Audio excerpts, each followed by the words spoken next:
take two instead. The one thing that FPX was struggling with, they banned away. And now a Galio is also open, we know how good of a combo it is with the Camille. Because you engage, right? And then the Galio follows Camille's up. right behind us, by the way. Somewhere. Camille's right behind us. Oh, I can confirm this. She's standing right behind us. It's kind of scary. And there's the Wukong as well, right? Like There you go, same pick. yeah, this is what FPX does, right? Like they just ban away the Senna, so there is no more pressure. So now they have the same thing, and there is no more pressure in the Dragon Lane. So this is not looking good for Flash Wolves right now, I would say. But now the thing is with Flash Wolves is that they have the lockdown potential from the Camille, which can help them out a lot in team fights as well, because I feel like that was kind of what they were lacking in the previous team comp. You know, they had the likes of like a Jax, a Carly, Senna and everything, but the problem is that they didn't really have that lockdown. They didn't really have that guaranteed engage. You know, you talk about FPX with Wukong, you have the guaranteed engage. You talk about the Ricardo and the Morgana as well. They had this crazy engage, but Flash Wolves didn't really have that. They had a lot of hyper carries, but they didn't really have that engage that they needed, the guaranteed engage, you know, when you can press your ultimate, get the knockups, get the engage. And now Flash Wolves, you know, they're going to pick Jax again. They might go for the Gragas again as well, kind of for the disengage, but I'm not too sure if they are going to go for the Gragas. They go for the Singed instead. That's a nice adaptation. This is a free Morgana pick for... They actually go for Kha'Zix instant. I was going to say this is a free Morgana pick, but they just they stick to their guns, right? Like FPX sticks to their guns. They go for the Kha'Zix again. 0711 did a phenomenal job on that Kha'Zix last game as well. He was invading so often. He was like, he didn't die throughout the entire beginning of the game. He got some ganks out, so yeah, we're going to see him on Kha'Zix again. Yeah, and what you mentioned about 0711, he was a former League of Legends pro. So like there is that extra dimension, and I feel like, for example, for those that have had that competitive experience on League of Legends, your anticipation, your mind, your gameplay, your game sense is just on a whole other level, and Built that's different. Exactly. And we just saw like a little teaser of what's to come from this player. But Stuart, as you mentioned, the Singe is a good pick for the side of Flash Wolves. Yeah, it didn't get picked or banned in the previous game, but maybe they thought that FPX were going to pick it up themselves. Now we're seeing some Duralaners being banned out. There's no Duralane picks at all on either side. Obviously, the Corki can go down to Duralane, most likely being played in the mid lane. But look, I love FPX's second ban phase. The Xayah, take that away from Bruce. We've seen him play in the playing stage. We've seen how strong he is as well. Taking away the Lulu as well. So that's already a few supports you're taking away. Now, the problem is for the side of Flash Wolves, they don't have the support. They don't have the enchanter there to be able to allow Bruce to play the AD carries. You know, Yumi's gone, Karma's gone, Lulu's gone. There's not really any other enchanters that Bruce can play with an AD carry. And now obviously his Xayah's gone as well. The Morgana ban's really good as well, as you mentioned, Helge. You know, Morgana's a really good pick against the Singe, the Camille, and the Jax to stop all the crowd control as well. Now FPX, they're probably going to pick their support here to leave that Corki maybe as a flex in the bot lane or mid lane. But now it's down to Flash Wolves. I want to see maybe Bruce pick up a hyper carry or something. But like I said, they don't have an enchanter by the side by his side now. Yeah, that's the problem that Flash Wolves has right now. And then also the Ziggs, right? Like you can't go in super easily when you're playing the Jax. It's going to be a dry Jax going into that composition of FPX. So they're going to have a very hard time. Look at Ziggs! Yeah, look at him. There is no enchanter Can you smell the gunpowder? Oh, I can smell the gunpowder here He's from the thirsty. I love how we're really looking back as if we're good. Well, I mean, we do see them. No, let's not break the magic. We do see them. Of course we do. But Stuart, you did mention how because of the bans and the enchanters, part of the strategy for Flash Wolves was to always enable Bruce. And right now, what you're seeing, the Lucian picks and the Nami. This is a really aggressive bot lane for the side of Flash Wolves. This is a Flash Wolves saying, okay, we want to go in, we want to play aggressive. This is a very classic combo, you know, in PC League of Legends and also in Wild Rift as well. Very aggressive. This is Lucian dashing in with the Nami's third ability as well. Playing aggressive, and especially when you're against most likely a Ziggs in the bot side as well. When you're playing against that Ziggs, you want to play aggressive, you want to go in. But the counter engage as well from the Thresh as well. This is something great. Well, he did play one game and he did actually get MVP on the Thresh before. Yo, we've seen Mano Freezer on Thresh. We've seen Heste on Thresh. Right. Now we're gonna see Lei on Thresh. Oh my gosh, this is gonna be a treat indeed. And it seems as though our teams are locked in, and we, the analysts, of course, are so ready for it. As we can see, the champions standing right behind us. Believe us, guys, they are actually there. Kangas, Omo, do you guys believe us? We're scared right now. The Camille looks really threatening. Look, I'm just happy that we didn't have to be next to the Kha'Zix. The Kha'Zix is terrifying looking. That one's definitely the scariest. The entire time. Yeah. Just don't let me near the Kha'Zix, and the rest are okay. Yeah. Wrong hands. Ysera was the carry, Xayah as the sub was the initiator. This time around, things look a little bit better. Game 2 loaded onto the Rift for Flash Wolves versus FPX. We got our first look from the #1 WRL team, and now we get game number 2. And like you were saying, as Ysera and Baya try and get the push in the mid lane right now. Wow. Baya is the sub coming in for Flash Wolves. Bruce, the normal mid laner here, now gets to be the carry. Yeah, I want to touch very quickly on what Yezi just did. It might look like nothing much, but he just spaced the two of them, 2v1, and he chunked Baya out and forced him to go home. Just solid mechanics all around. Ooh, early exhaust used. So traded back. They're trying to out-trade Bruce, and they are out-trading Bruce right now.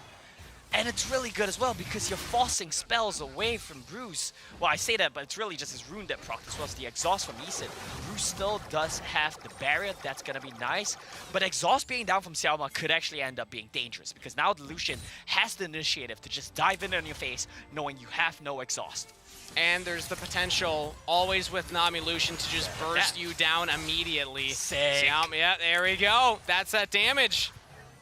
And I just want to let it be known that Kangas basically had this entire draft predicted as well. Right? We said that Bruce needed to be the aggressor this time around, and Flash Wolves hurt us. I've just seen too many Lucian Namis in North America, man. I knew it was coming eventually.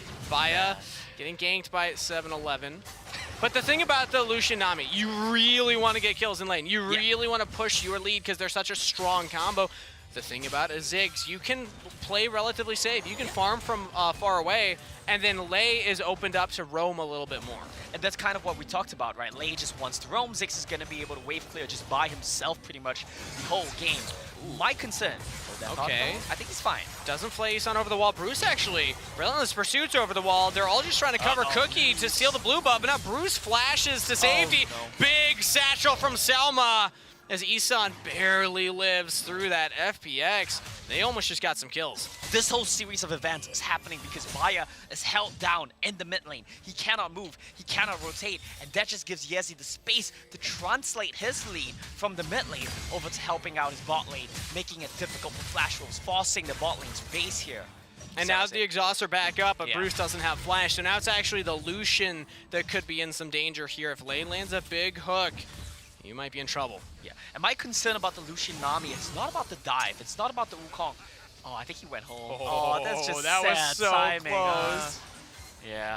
My concern isn't about the Wukong dive, it isn't about the Kha'Zix assassination potential. It's that the Lucian Nami just get outranged here. We talk about the double poke potential last game from FPX, they didn't go for it, but this time around, cocky Ziggs. You're basically never going to be playing on the same screen as the Lucian. It's going to be so difficult for him if he doesn't get a lead. It's going to be difficult for a lot of these champions. Yeah, that's true. Sarah is kind of like the longest engaged range they have. We were talking about Baya actually goes for the Rocket Belt first item. Needs to find a way to get on top of FPX, who have a really strong comp to play from distance and kite back from your engage. Yeah, so a lot of pressure is still going to be on Baya, but this time he has Ysera diving in with him. This is what I'm talking about. He's done this before. Lays it in the Baron lane right now. Xiaoma just ults the wave. Ysera playing safe though. Yeah, no Cyclone as well, so I doubt Ysera can die here. But that's just so annoying, isn't it? The Golden Staff smack you in the face. Once he gets Sunderer, that's going to be a very annoying combo as well. But Camille well outscaled in this matchup. And Lei was really committed to staying in that that brush. Yeah, very patient. FPX shoving the wave now. They have the turret damage. Are they going to hard commit? I'm watching 7-11 actually goes for the Scuttle instead, but they have a ward, so they see Isan. They see Baya. So FPX, yeah, they can just go mid now. FPX are making Flash Wolves so scared, and Flash Wolves have to play so reactively. They can't catch this. Baya whiffed it. Oh, okay. He pulls back Yezi, but again, the Valkyrie. It's so easy to get away. And, oh, Ysera no! misses the hook shot, throws it straight into the lane, and now under turret, Cyclone from Fido. He's alive? Oh, Ysera barely lives. Oh my god, and he had no business living there at Kangas, to be honest with you. He completely deserved to just get taken down. But unfortunately, barely not enough damage coming in from Fado, and Lei and Ysera will get out of there. Fado and Lei might have stacked their ignites. I think so. I'm looking at the ignites right now, and they look about the same, so maybe a slight communication error. Yeah. I want to kill, no, I want to kill, I want to secure it, and that just ends up happening. If they staggered it a bit there, 100% Ysera would have dropped now. Dragon's up. Dragon is up. I have a rule for that one. As a Baron laner, I always let my support ignite first. Yeah, because then I get the kill. That's the secret. No, genuinely, that's the way to do it. They're roaming. Let them use the summoner spells for it. Right. Dragon is secured right now by FPX. They have the package. Via grounds flash. That's good. With the knockback, but package used by Yezi, and now we can just trade the damage straight back. I just remember what happened. I was pretty excited for a moment there. Then I remember Ysera just used his out because he wasted his hook shot. So if he had out there, that would have been a kill onto Yezi. But unfortunately, Yezi stopping the backs. Yeah. He's stopping Ysera Can't and die Via. this though. This is a bit interesting to me. It's a bit odd here. I don't think you can force a play. Maybe if they get enough poke. They're Death trying. sentence misses. Trying. Okay, yeah, without the death sentence, there's no way. Yeah. I would have liked to see Xiaoma maybe try to hover down towards the bot side, go for the Infernal Bomb, since they're all huddled under the tower anyway. But I think he's afraid of running into Bruce, because if you get caught out by the Lucian with the Stormrazor, he is going to solo bolo you. First items completed on most of the carries. Except for Baya, who did go for that Rocket Belt first early. But again, it's Yezi with this Hullbreaker Corki right back in the lane. Hullbreaker Corki is going to let him play on the side lanes very well, kind of what we talked about earlier. And I do want to touch very quickly on the fact that Flash Wolves this time around, their comp lets them fight early game with the Sindh, with the Lucian Army. So that means they get initiative on which objective they want to trade on. They get the Rift Herald. It's in the hands of Bruce, which is a bit odd, but we've said it before. This is the Bruce team. I think he gets whatever he wants. FPX, that means they trade the Dragon in return. I know it's odd because we were just talking about how much range FPX have and how difficult it is for Lucian. I do still like this idea of funnel Bruce. This is the mechanical carry on your team. This is the player that you can trust to actually step up in these high-pressure moments. And he has to as well. So much pressure gonna be on this Lucian, who's outranged by the Corki, outranged by the Ziggs, gonna get died as well. He's dead. Hextech Ultimatum onto Yezi. God, he's not dead. Pops the stasis. He gets my out God. with the Dark Passage. Herald will charge mid, but that is not a turret. FPX, they get their mid laner to safety. And that's the counterplay to Hextag Ultimatum. One Zhonya's into the Lantern, Lurry in the right place at the right time, as FPX is known to do. We are gonna get the bot lane tower though. This is really big for Flash Wolves. We saw them in game number 1, have an even early game. They actually got a couple trades in their favor when it came to the turrets, when it came to the objectives, and this is 2 games in a row now. Yeah, honestly, Flash Wolves have been doing better than you could expect from them against a team like FPX. But FPX, once the team fighting starts, once they turn it on, it's just so difficult to play against. Decent trade in the top lane here, but that's just going to be FPX backing away. 0711 still has the gold lead here. He's had this is something we didn't touch on last game. He was basically an item up on Cookie the entire game. And now he's still maintaining a gold lead. He's doing a fantastic job. That's what the WRL teams are so good at. Yeah. It's like they don't need kills to get a lead. They're just that efficient with their jungle pathing, with their lane assignments, with the objective focus. It doesn't matter if you outkill them. You need to out-macro them. Well, we say outkill, but in a WRL game, no kills on the bot just yet. FPX, they know that they're playing a scaling comp. They're content to just sit back and let that happen. Baya now has an item completed. Also, 1,000 gold behind Yezi currently, who's just been farming up a storm and can just poke down the Singe. This is something I heard on the WRL stream, and I thought it was actually a really interesting fact. When you play Singe against a Hullbreaker champion, you already can't kill cannon creeps. Once they buy Hullbreaker, that cannon creep is just impossible for you to kill, and we just saw what happened to Bayer when he tried to take down the cannon creep there. So that was so annoying. Dive under the turret in the top lane. Cookie's coming in here for the counter engage. Doesn't actually commit to it though. Flash Wolves jungler not willing to go in, so that means no kills picked up. Fada was just so tanky, man. The Wukong Stone Skin keeping him alive, keeping him safe there. Ultimates get traded, but now 10 seconds to the Rift Herald packages up. I feel like this might be FPX's timing to swing back at Flash Wolves. They have a slight gold lead in their favor. They have lanes pushed in the Baron lane, and they get the turret now. 2 turrets to 1, they're already on the Herald. They're gonna start this one off, and they do it so quick. Watch Baya, watch Cookie. The main engage, the front line. Cookie goes in early. He Cookie just walks up and steals it! Okay! All right, I mean, that's one way to do it, Flash Wolves. We 100% take those, and they get the mid lane turret without having to use the Herald as well. That means that's a tier 2 in the side lane that they are going to be able to take out with the Camille, with the Jax, and with the Rift Herald later on. Good stuff from Flash Wolves. No kills, but big mistake. Making it work. Big mistake from FPX too. Game number 1, we are saying off camera, maybe the closest we've had to a perfect game is the Coca-Cola pop-up. That's the pop-up. This is the pop-up. Woo! But it genuinely is so big for Flash Wolves because they need to keep the pace up. They need to keep pressuring FPX because we've said it time and time again, they will get outscaled. Now Dragon Fight. Oh no! Right, they pull back in. Yezi doesn't have the package anymore. Where's your Valkyrie glue is trap? down. Watch for Ysera. He isn't with the fight right now, but Flash Wolves are approaching. They push FPX off. They can just run it down mid lane right now, drop the Herald, exactly like that. Now FPX have to respond. This should be dragging the Flash Wolves. This is a really big swing.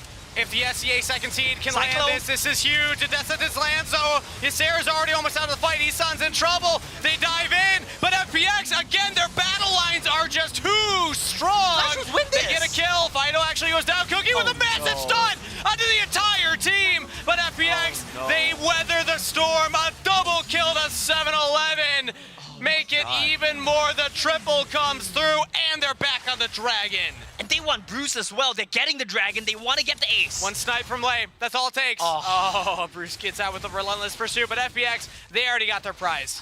Man, Kangas, how good is this FPX roster? I genuinely thought there was a moment where Flash Wolves would have won the fight, but take a look at this replay. One moment of hesitation, one moment you're out of cohesion. Look at the Lantern. Lei walks up to Lantern. Yezi keeps him safe, and Yezi plus Xiaoma. The battle lines that you talked about, Kangas, are just too strong. They're too good at kiting. They work as a unit. 1 second you hesitate, and FPX will punish you. And in that replay right there, we saw the weakness of the Lucian short range.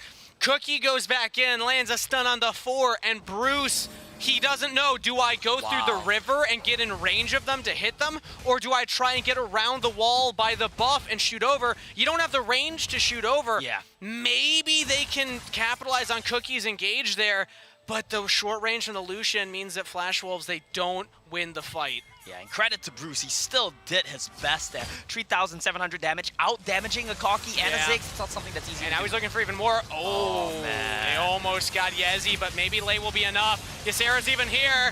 That's What? defused, and they commit the Hextech But ultimatum. why? Killing spree for Bruce. But it's just so unnecessary. You need to keep the picks going. You need to keep pressuring with every single pick you have because Flash Wolves need to make plays. They need to outscale. Committing the Hextech ultimatum there cost them so much tempo. They committed 4 ultimates. Yeah, well, for 1 pick. Exactly.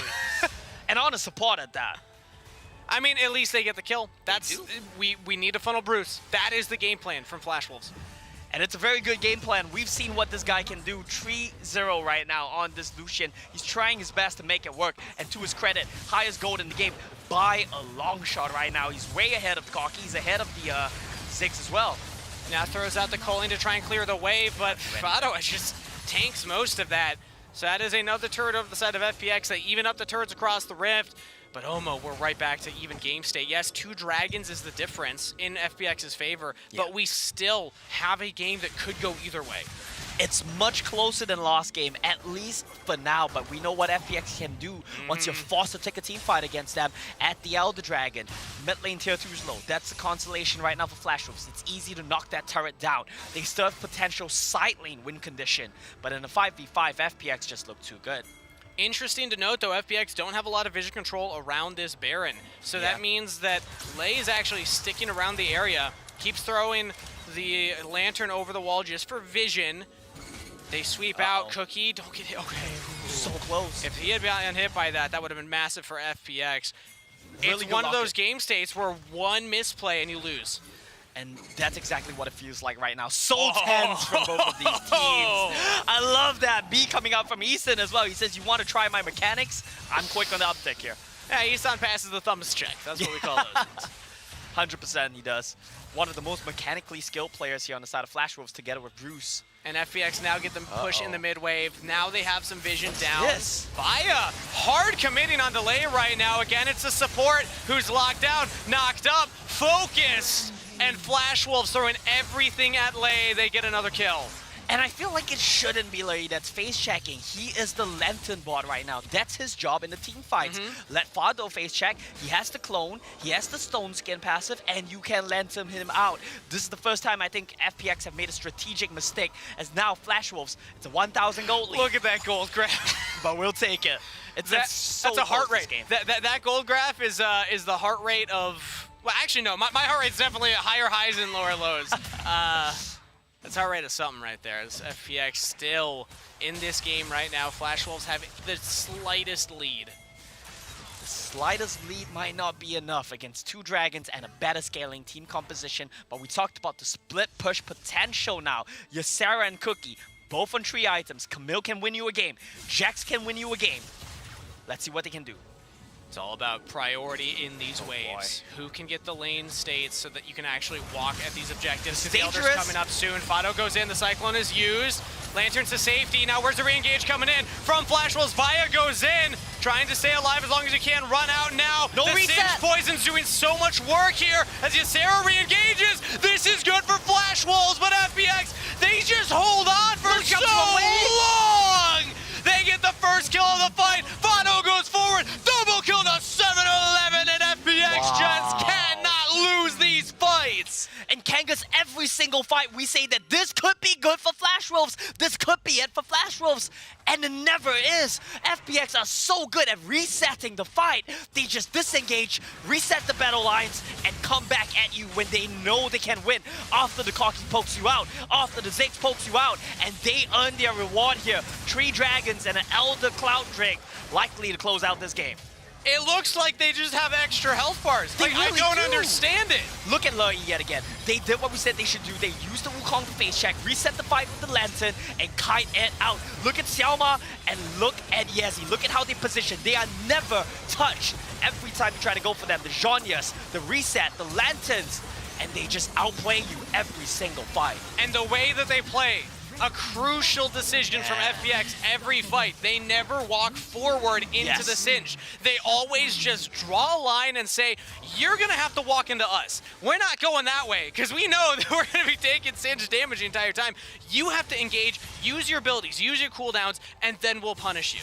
And when the Singe runs at them as well, they're so good at just picking him off. Target selection from FPX close to perfect. That's something we didn't quite touch on as well because everything from them is close to perfect, if not perfect. The moment Baia runs in, you see his health bar just disappear because FPX pull everyone back and shred him out. And as we saw in that gold graph, Bruce not able to do enough damage.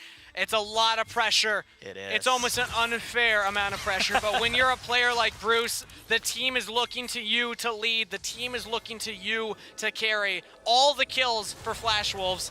They get another chance at a fight. But Kangas, he's been outskilled. He can't even walk up the last 2 team fights. He's tried his best. He frankly really has. Uh-oh. 7-11. Wait, Vaya. I think Vaya was just looking at the shot right 1v2. there. He wasn't quite ready. Cookie picked off with the long-range Mega Inferno Bomb. And Vaya maybe burning down here, barely alive. Lei lands another Flay with a death sentence. way. Flash Wolves dying under their tier 2. And FPX just pull a play out of their magic hat. The monsters came to fight. FPX, doubters be silenced, haters be damned. FPX dismantle the 2nd seed from SCA and pick up their first win of Icons. And what a way to win it too. 0711 says, I've had enough of this game. I'm gonna go in 1v2, close this one out. You guys said Long might be the best jungler here. Let me remind you that FPX are the champions for a reason. And I want to remind you as well, this Kha'Zix pickup, I don't think he died a single time in 2 games. I will have to check the tape, but that wouldn't surprise me. Yeah. This level. Some good moments where they caught out the enemy. Yeah, you see, this looks a bit better. This looks a little bit better. It's a little bit closer, but they had some good moments with the Singed Protobot engages, you know, follow up and getting some kills onto Liu. But yeah, that was it. It was just a few plays here and there because in the late game, FPX, they were constantly sticking together, constantly protecting the carries and just dashing out so much damage in those team fights. And Flash Wolves, unfortunately, just couldn't do anything about it because you go in, you take so much damage, you have to go back out again. And then in the long term, you'll just lose every single team fight. Exactly, and I feel like the moments wherein Flash Wolves were pulling ahead, it was just too costly for them. And it almost was like nothing was exchanged on the side of FPX. Which is like how they pretty much played this entire series. Every time it's like, okay, 3 on the side of Flash Wolves go over and kill 2 on the side of FPX, but then they lose like, you know, a tower, an objective, and everything else on the other side.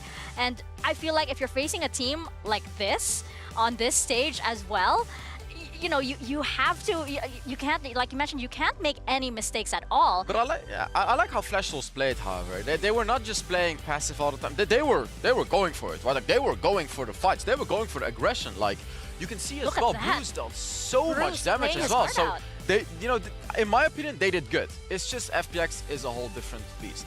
Oof, yes. And I think like that graph just pretty much, you know, shows just how well balanced everything is. Yeah.